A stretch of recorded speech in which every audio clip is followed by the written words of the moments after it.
I hope you're all well. I hope this finds you all enjoying your whatever kind of weather you have for this Wednesday.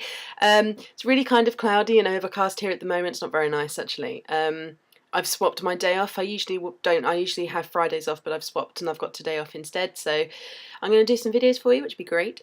This is part one of Harriet in the Hot Seat. This was inspired by the beautiful iheartgeekboys, or Hannah, as is her real name, and she inspired this so much by sending me an email with a whole load of questions because she wanted to get to know me.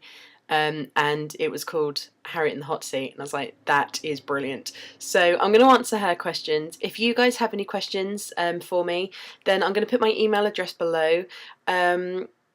I would love to continue this series. I think this is, this is a really fab and fun idea.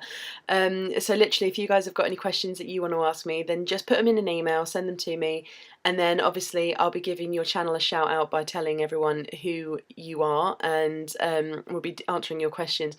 If you are going to send me some though, I would recommend more than probably about 10. 10 is a minimum, because otherwise it's not really going to be a big episode. But I have no secrets really. You guys will know if I am comfortable at answering your questions, because I will answer them. And if you send me ones that I'm not comfortable with, then I won't. So, I would love to keep this series going. So, just keep your questions coming in. I would really appreciate it. Okay, so this is Harriet in the Hot Seat, Volume 1. Here we go.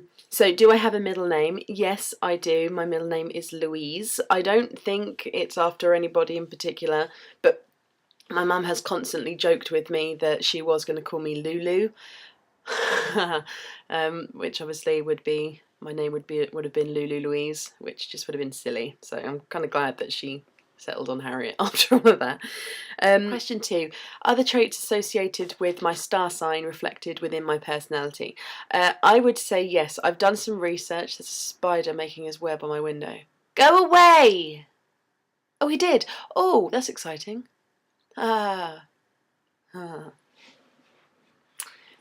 won. So I did some research to the kind of traits that are associated with Cancerians, and I had shrewd, cautious, a worrier, yes, moody, I do have major mood swings, yes, shy, definitely, emotional, sentimental, protective, imaginative, clingy, changing, my mood and my kind of, my basic whole kind of outlook on stuff, and I'm unable to let go. When I was reading this thing on the website, it was like reading my life. It was, I shouldn't be a Cancerian. I should, it should be renamed Harriet, because it is so like me. I'm very emotional. I'm very stressy. I can be anyway. I'm not all the time. I'm very protective, especially over my friends and the people I love. Which is why, people like Shelley and Katie and Hannah will know that if they put anything on their Twitter, I am there on the text. Are you okay? Oh my God, what's going on? I just need to make sure everybody's okay. So yes, it is very reflected within my personality, very much so. Where was my first job? My first job was in a bakery. I was behind the till selling bread and cakes and sandwiches and sausage rolls and everything to the people that came in. It was brilliant. It was great because we were open at the bakery. I only ever used to work Saturdays. My first job was a Saturday job, and I worked from 8 until 1 every day, every Saturday, and I got £18 for that. And for some reason that used to last me an entire week, but when my wages come in, they don't last me 4 weeks. I don't understand, but yeah, at the end of the day, because we weren't open Sundays, so at the end of a Saturday, the boss would come in, give us our money, and then he'd say, all of this stuff's going in the bin, so take what you want. So I used to go home with bags and bags and bags of cakes and bread, and it was just awesome. So Saturdays went down really well with my mum and dad as well, because it was cake and bread day. And we just, just used to take home rolls and loaves of bread and donuts and cookies, and it was just amazing, absolutely fantastic. I really missed that job. I was only there for about 6 months, but it was brilliant. It was so much fun. How did I do in my GCSEs? Now, they were a long, long time ago, and my GCSEs, I wrote them down. I got 7 C's, 3 D's and an E, which I don't suppose is that bad, but then one of those D's was in maths, and it took me 7 resits, but I now have my C, so I have 8 C's, 2 D's and an E, so not too bad. I thought that was, it's alright, isn't it? Can I do the splits? No. No. I used to be able to. I used to do gymnastics, but I can't do them anymore. I would actually hate to try, just in case I don't get up again. Right, where were you born? I'm not going to divulge the entire information into my birth story, but I was born in a military hospital, and when I spoke to my mum about it, she told me that I actually came free with a bunch of bananas at the market, so that's good enough for me. My favourite movies within the following genres. We've got action, my favourite action movie. I've only recently watched these. You will be probably surprised to know that I am not an action or a horror or a thriller fan. I am so Disney musicals and chick flicks. But Steve introduced me to Die Hard. Now, Die Hard was awesome. So we've watched part 1 and 2, and then we've got 3 and 4 to go. But I honestly loved Die Hard. I just thought it's, you know, it's fun action, because I'm not a huge fan of blood and films with guns in them, and, you know, films where people get killed. I don't know. I think I just had a really, not protected, but, you know, I was brought up on musicals, and I was brought up on Disney, and my mum and dad never shielded me from movies like that, but they just weren't on my kind of list of movies I wanted to watch. So when I got older, I'm still not too keen on watching them. So when I started watching Die Hard, Steve was incredibly impressed with me, and I was too, because I loved it. Die Hard was awesome. My favourite drama, Shawshank Redemption. Hands down, one of the best DVDs I have ever seen. And I have the Uber edition. This is the Shawshank Redemption, Tim Robbins and the absolutely wonderful actor Morgan Freeman. This is a 3-disc special edition, and I managed to get this for a pretty decent price, actually. I was quite impressed. I also love Stephen King wrote the book in the first place about it, so yes, I love this movie. My favourite romance definitely has to be a draw, actually. It's 2 films. Titanic, one of the most ultimate beautiful love stories ever written, and Forrest Gump, because he spends that entire movie trying to get Jenny, and then he does, and it's lovely. And I love Forrest Gump. It's my favourite all-time movie, hands down favourite film in the world. My favourite comedy, Dumb and Dumber. I absolutely love Jim Carrey. I think he is a pure comical genius. That said, I'm not a huge fan of his later stuff. So up to Bruce Almighty, and then I think you know, Mr. Popper's Penguins wasn't, and I Love You Man, and he wasn't in that. He wasn't in that. He was in I Love Philip Morris or something. But I wasn't overly keen on his older stuff. But Ace Ventura, Dumb and Dumber, Cable Guy, you know, all of his old stuff. Oh, hands down, amazingly funny. I love him. So Dumb and Dumber is definitely my favourite comedy film. Horror. This was really, really difficult for me, again, because I don't watch horror films, but when we went to Mauritius, Steve got really ill on the first couple of days, and it was probably a, you know, new cuisine. There was new foods we tried. We were told not to drink any of the water, so when we first got there, they gave us cocktails with ice in it, which we don't think was probably good for our stomachs. The heat, the fact we hadn't slept for about 27 hours, was just mental. So he was really, really poorly for the first couple of days of our honeymoon. So we stayed in bed and watched movies, and I really, really enjoyed Pan's Labyrinth.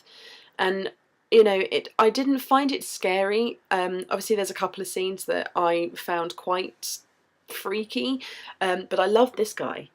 I thought that guy was amazing. He was brilliant. So, you know, it was a really, really difficult decision to choose a horror film, because I don't watch horror films. But I had to put Pan's Labyrinth in there because I really, really enjoyed that movie. And the last one is thriller. I don't do thrillers. I actually went onto Google and put in top thriller films, and I was going, nope, nope, nope, never seen it, not going to. Blood on that one, no. Clown, no. So I can't think of a thriller because I don't watch them, so I can't answer that one. I'm very, very sorry. What is my ultimate guilty pleasure song? I love Boogie Wonderland by Earth, Wind and Fire. That's usually playing really, really loud. And also September by Earth, Wind and Fire as well. I love 70s and 80s music, especially the disco era.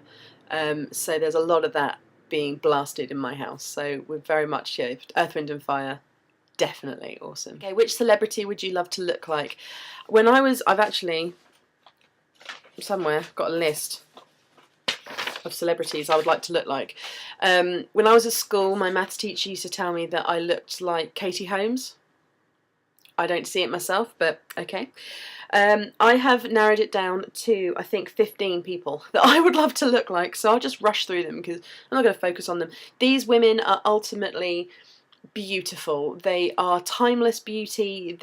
I don't see them aging at all, ever, because they haven't seemed to have aged since I've started, watching them in movies and on TV and stuff.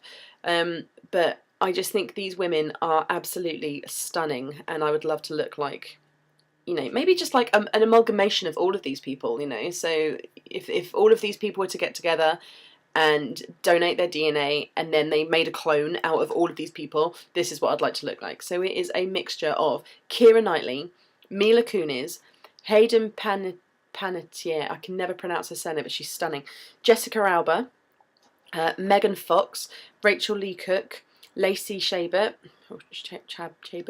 Julia Roberts, stunning, Sarah Michelle Gellar, Liv Tyler, Jennifer Garner, Jennifer Love Hewitt, Christina Aguilera, Kirsten Dunst, and Hilary Duff. Beautiful, beautiful women. All of them beautiful. Which celebrity would you run away with? Ryan Reynolds. And no, Hannah, it wouldn't be sorry, Steve. It would be laters. I'm going. I love Ryan Reynolds. Moving on. My favourite song lyric, which again was really, really difficult. I'm a huge fan of music across the board. There is no particular kind of music that I like more than anything else. But I think the one lyric that really hits home, and it's something that I send to all of my friends, and if you're watching this and I've texted you, you'll know that I've sent this to you. But it's from Bruno Mars, The Way You Are, and it's, if perfect's what you're searching for, then just stay the same. Because that line to me just it personifies everything that us as as people, we really should remember. If you can't put a word on perfect. Everybody is perfect in their own way. Everyone's unique. It's the whole point of being an individual. So, I'm getting all. I love that line. That was the whole point of that question, not to go off and be all. Okay, my favourite 80s movie. I've got this down to 5 because 80s was the best era for movies. So I've got The Labyrinth. Love that movie. I've actually put letters. Oh, BTTF. And I'm sitting there going, what? Back to the Future. They are the best movies from the 80s ever. Dirty Dancing, The Neverending Story, and Big. I love Big. Big's an incredible film. Okay, 5 luxury items if you were stranded on a desert island. I would have to say lip balm, because my lips get really, really chapped. If you're on a desert island, it's going to be sunny, it's going to be hot. My lips are going to be the first to go. A black waterproof mascara. I don't care if I don't go out with any other makeup on, but I will not leave my house unless I'm wearing mascara. A dry shampoo. Now, I thought about this. If it's only 5 things, I wouldn't take a shampoo and a conditioner because that would be 2 things. So I'd just take one as a dry shampoo. A deodorant, because I don't want to smell. And mouthwash. And again, because if I can't take a toothbrush and toothpaste, because that's 2, then a mouthwash will just do the same job. Kind of. It really wouldn't. It's not even close. But it's just as good. Just as good. Okay, my favourite band. Again, I kind of got this down to 3. These are really difficult questions if you just want one answers, because I can't do one answers. Savage Garden. I love Savage Garden. I love The Killers, and I love Take That, because I will be and will be forevermore a complete teeny bopper. I love, love, love Take That, and I still listen to all their old stuff, and I still know all the words, and I just love them. Who is my weird old man crush? I love Eddie Izzard. I really, really think he's lovely. I love him. It's really, really sad, isn't it? It's really pathetic, but I absolutely love him. Okay, what is my go-to song if I need to cry? It's Eva Cassidy's Songbird. It's just, she's got an incredible voice, and actually any kind of cover of that song. So I think Songbird just in general, because All Angels do a fantastic cover of that song as well. So that is my go-to song. If I really need to just, just either a weep or a full-on cry, Songbird goes on, and it's like, oh, and I'm gone. And my favourite film to go to for a good cry is Titanic. It's a cry every time. Do I have any phobias? Yes, I have a phobia of spiders, and I have a phobia of clowns. And if you're following me on Twitter, you would have seen my photo of the book that I'm reading at the moment. I'm reading it. I had to hold Steve's hand the other day reading chapter 2. Come on, people. What is wrong with that? There is something wrong with that. I don't do clowns. They're just awful. Okay, have I ever performed on stage? When I was 8, I was in the school production of Joseph and His Amazing Technicolor Dreamcoat. I played 3 different parts in that film. 3. I played one of the brothers. I played Dan, one of the brothers. I played a sheep, and I played a narrator. And at one point, the narrator and the sheep and the brother all had to be on stage at the same time. I'm not Wonder Woman, but the things you do when you're at school. And then when I was in year 3, how old would I have been then? 6. I was in a school production of The Pied Piper of Hamelin, which we called Rats. And I was one of the children that the Pied Piper of Hamelin took away because they wouldn't pay him his money. So, in my flowery leggings and my massive trainers and my bunches, and I was absolutely huge. And there's a part in the video where we're singing this song, which sadly I still remember the words to, and we had to do these actions, and I keep hitting the person next to me. So Stacey, if you're watching this, I'm really, really sorry that I kept hitting you in year 3. I'm very sorry about that. Okay, is there anything that I refuse to eat? Peas. Flat out, hands down, will not get me to eat a single pea if you try. I hate peas. Do you cut shapes on the dance floor? Do I cut shapes? I cut some mean shapes. No, I don't. We have some moves. Everyone has their own moves, don't they? So, you've got the throw the dice and ski. Yeah. Throw the dice, then ski. Go shopping, so and grab. And then occasionally if you go clothes shopping, then that's up. And up. And then you try it on. Yeah, I don't do any of that when I go dancing, but they are my shapes that I like to cut. When I'm on the dance floor, I tell you, I have moves. I'm so lying. I don't. Whenever we go out for the evening, like if we go somewhere where there is music, I'm just quite happy to sit with a drink and just chat to my friends. I don't get up, and I don't. If I do dance, it's only to really like R&B, and I don't move from the waist up. It's all hips. It's all. That's it. That's all I do. So yes, so that was part 1 of Harriet in the Hot Seat. As I said, I will link my email address below, so if you have any questions that you'd like to ask me to help expand on my series, then please do. Thank you all so much for tuning in. I'm so sorry that I've gone through chatting again and again, just constant talking. But I will go now, and I'll talk to you all soon. Take care, guys. Keep your questions coming. I would love to keep doing this. All right, I'll talk to you soon. Bye.